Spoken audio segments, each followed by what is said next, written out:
Today on our 2018 Chevrolet Equinox, we're going to be taking a look at and show you how to install the Roadmaster Universal High Power Diode Wiring Kit, part number RM-154. This is what our diode kit's going to look like when we get it.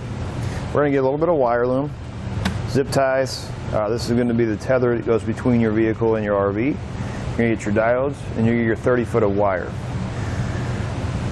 Let's start with your 30-foot of wire.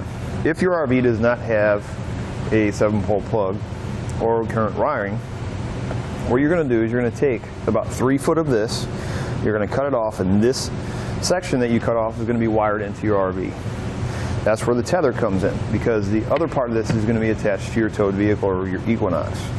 Your tether, if you tie this into your RV, this is going to be your wiring to go between your RV and your vehicle while it's being flat towed. If your vehicle, your RV currently has wiring, most new RVs do, they have 7-pole plugs, this you're not going to use, and what you're going to do is just cut this off. You're just going to cut one end off. The other end is going to be at the front of your towed vehicle or Equinox. Let's talk about our diodes a little bit. These are going to be connected into your wiring through your factory wiring on your car. What these are going to do, these are going to protect your factory wiring from any feedback from your RV if there is a wiring issue. Our diodes are going to have an aluminum casing that are going to protect them from any corrosion. It's also going to have some butt connectors. The butt connectors in here, because this wiring is going to be outside the vehicle, I would recommend upgrading it to a heat shrink butt connector so it protects the connections really well. You're also going to have a ring terminal in your kit. This is going to be for your ground wire. Ground wire can be mounted anywhere on the vehicle as long as it is metal. First thing we need to do is start our installation. We're going to take a 15mm Torx bit. We're going to have 6 screws along the top of our grill we need to remove.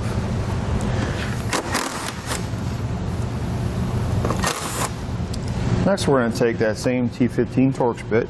We're going to have 5 screws on the inside of our wheel well on the front side of our tire. This is going to be on each side of the vehicle. Go ahead and remove those.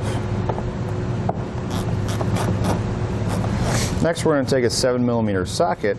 We're going to pull our wheel well liner out, push it back like this. There's going to be a 7mm bolt right here that connects your front fascia to your fender. Go ahead and remove that. Next, we're going to take a 7mm socket. There are some bolts that run across the bottom of our fascia. We're going to have one right on the back side of this splash guard. I'll have another one here. So we're going to work our way across. And we're going to have one here on this side. Just like that. Now the next set of hands, we're going to remove our fascia. We're going to start here at the top. We're just going to lift up. You're going to have some little tabs. You want to make sure you pull that grill over the top of those. We're going to come to the very outside where our fender meets our front fascia. I'm going to start slightly pulling out like that. You just want to make sure if you have any fog lights or sensors or anything, you unhook those as you're pulling your fascia off. This cord here is going to be for our fog lights. Pull this red tab down and you're going to push right there on that black tab there, and separate them like that. Then we'll set our fascia aside to be reinstalled later on. At this point, if you don't have your base plate installed, now's a good time to put that in. Now, the way I ran it is we went ahead and cut the 4-pole plug off of this end. I just took one of the zip tied it right to the 2 pegs or 2 pins coming out from my base plate, ran it across the back of it, zip tied it just to hold it in place. And I went up behind my bumper beam up to the top. Now, the reason I did that is if you were installing the Stay Plate Duo braking system, it's going to have to, there's the 3 of the wires coming off of it that are going to have to tie into this wiring, to our diode wiring. So I ran it up so I have plenty of room to tie into it. Came back down, went underneath the frame here. I'm going to make sure you're staying away from anything that's hot or moving. I found these hard lines. See, I zip tied it here.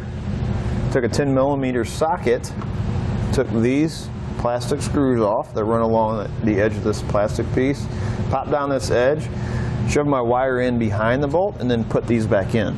So that wire is running all the way down inside of here, where it comes out the back side, and went up along my frame rail, went over top of this hard line, over top of my rear axle. I went ahead right here on the top side of my spring housing, or the side of my spring housing. I went ahead and zip tied it right there. Went over top of the axle here, pulled it tight, and I actually took the ring terminal and used my frame rail here and put my ground in.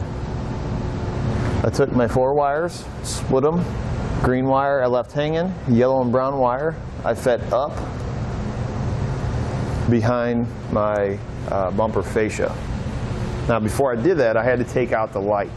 From my wiring up my Taillight housing, I dropped my brown wire down that I tied in and ran my green wire and my brown wire together.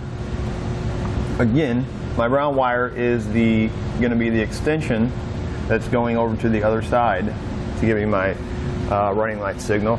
Went over top of my bumper beam, which is up in here, staying away from my exhaust. Came out right over here. My brown and green wire right there is running up the same way I did on my driver's side, right up behind my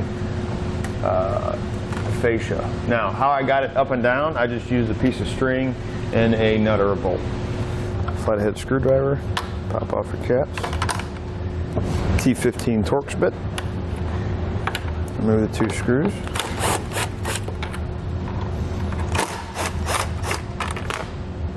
I'm going to slide the light straight back.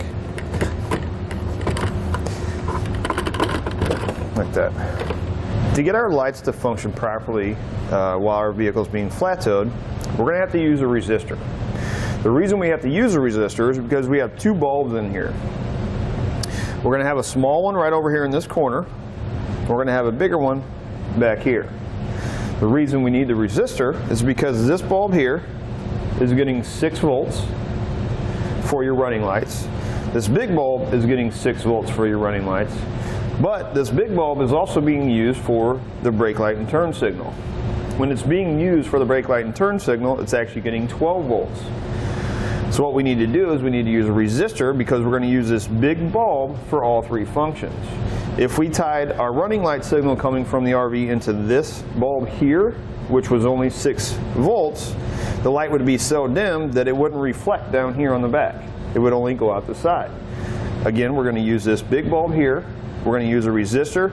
We're going to tie all 3 functions into that one light. This is what our resistor is going to look like. For the incandescent bulb, you need a 10 watt, 5 ohm resistor. Here are 2 bulbs that go into our taillight housing. This small bulb here is the bulb that is only getting 6 volts.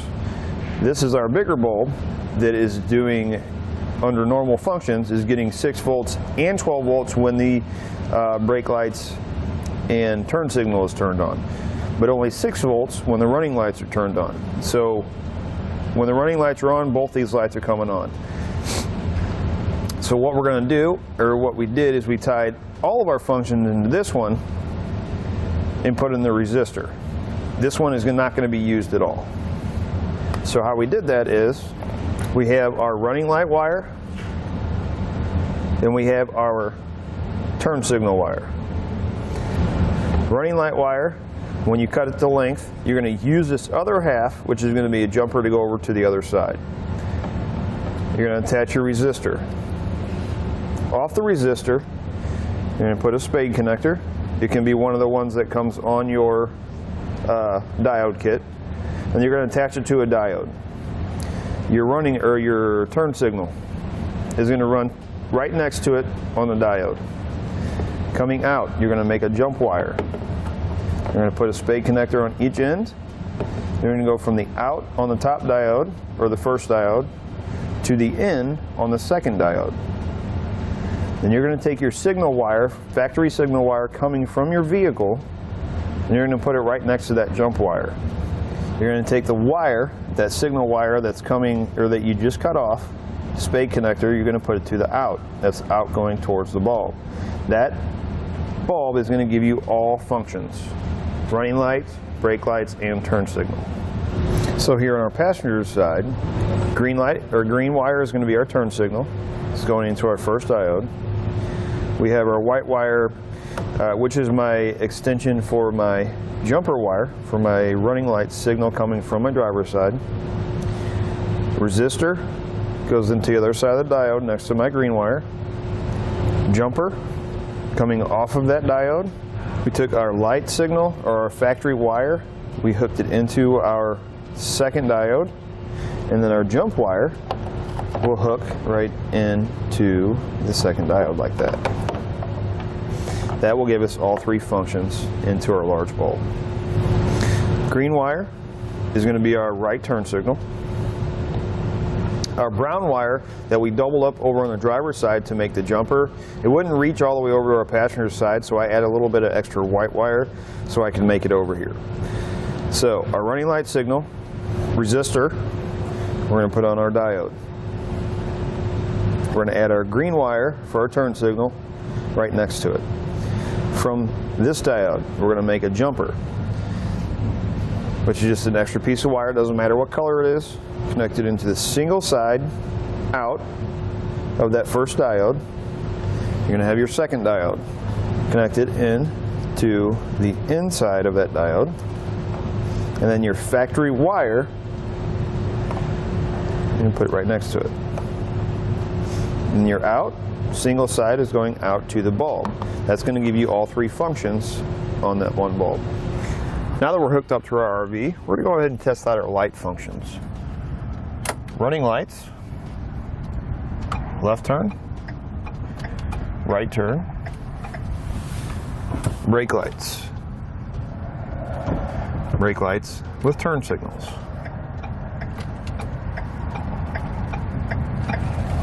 That'll do it for a look at and installation on the Roadmaster Universal High Power Diode Wiring Kit, part number RM-154 on our 2018 Chevrolet Equinox.